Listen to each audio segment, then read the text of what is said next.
another bridge that was opened in 2006. It was even opened by our queen, big event. And again, sheep and kids and everything was chased over it to show to everybody, look, it's working.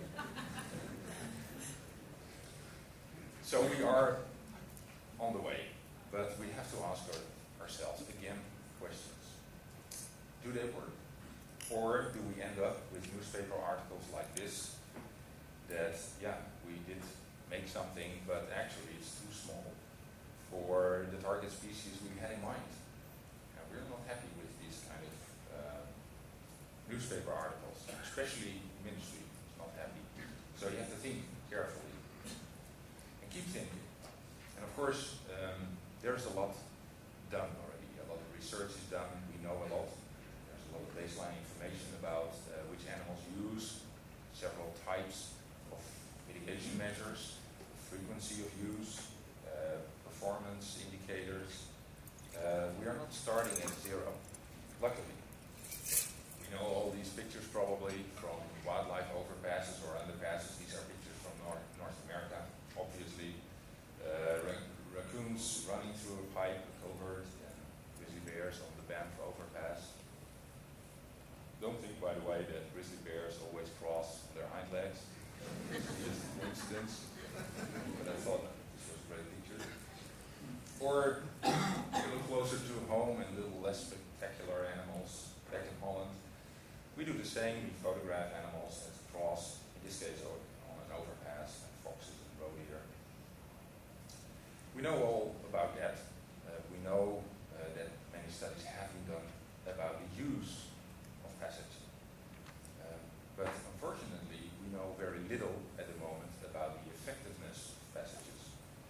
And some studies do address the effectiveness, but in most of them, nothing is said or population persistence is not addressed. So there are still some obvious knowledge gaps there.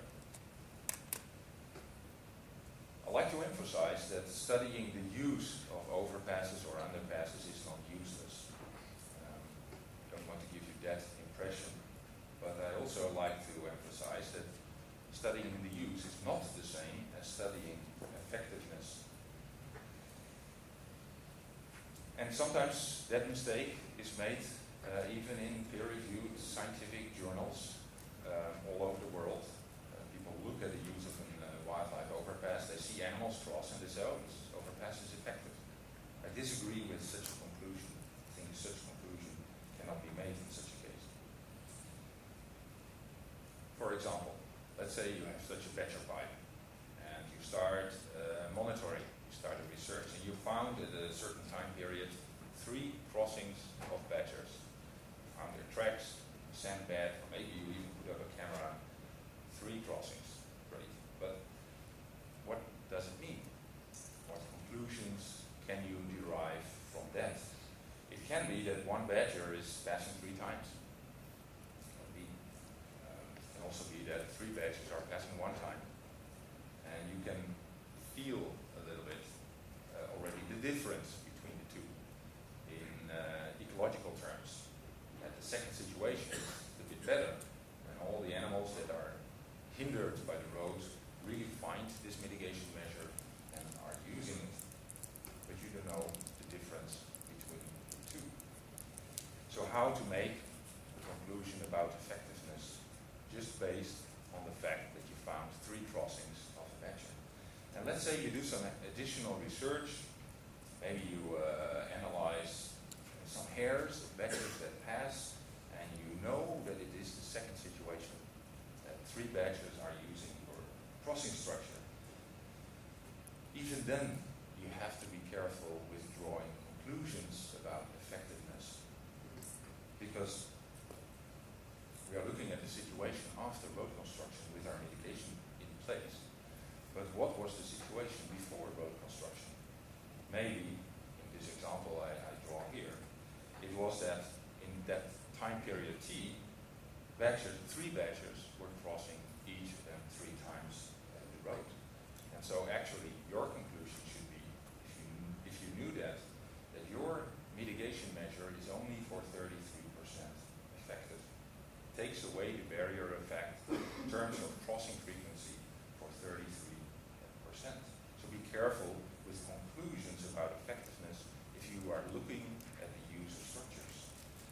complicating factor is that we usually don't monitor before. We usually forget about it. We start monitoring or thinking about monitoring or evaluating at the moment that the road is there or at the moment that the mitigation measure is there. And that should be changed. So what is wildlife passage effectiveness then? Well, my definition I give to it is the extent to which you reach or you meet your objectives, your desired effect. And so if you don't think about objectives, you can never say anything about effectiveness. That looks really like kicking in an open door, but you should see the number of papers that make conclusions about effectiveness, and if you maybe read it twice or 3 times, but you cannot find any objective for these mitigation measures. So how can you make conclusions about effectiveness? And even more, sometimes not even the problem is analyzed. So if you don't analyze the problem, how to set proper objectives. So I recommend to set objectives in an early stage before you start constructing a wildlife passage, and do that in a smart way. Let's use all these nice procedures and techniques that are used in project management. Be specific with your objectives. Be sure that they are measurable, acceptable, realistic, and that you can measure them in a good time frame. So in this case, if you ask yourself, does it meet our objectives? We have to conclude no. These guys from the Ministry of Transport and the Ministry of Nature, they had in mind that red deer was going to cross the road at this location. And as you can see, red deer is not really happy with the structure that has been built. Badger is using it though. So in the old days, people would measure badger crossings and say this mitigation measure is effective. That's not the case. It's not effective. You didn't reach your objectives. It has to be changed. It has to be adapted. And that's why it's good to look back at things and evaluate measures that we take. How to do that? How can we monitor or evaluate all the structures we put in place? Well, I will go through just the main issues that should be addressed, and I'd like to say a little bit about every one of them. First, you have to ask yourself the question, what species will I focus on? What species is best to focus on from a research point of view? That also is good in terms of costs. What are the best research locations? What is the best study design that I should choose? Which methods, field techniques or analysis should be used? What measurement scheme should I set up?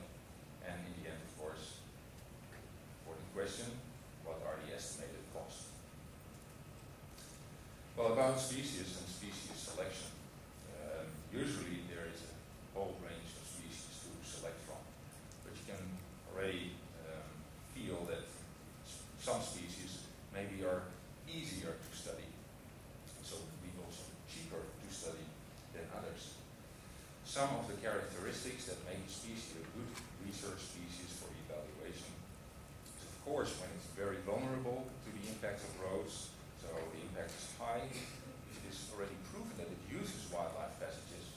Like for some species also in Holland, and we are doing this already for 30 years, we have not established one evidence of crossing, like for some snake species. We don't know if they use these crossings, probably not. So that's not a good species to start evaluation with. Also, it's important that the road impact is measurable with your species to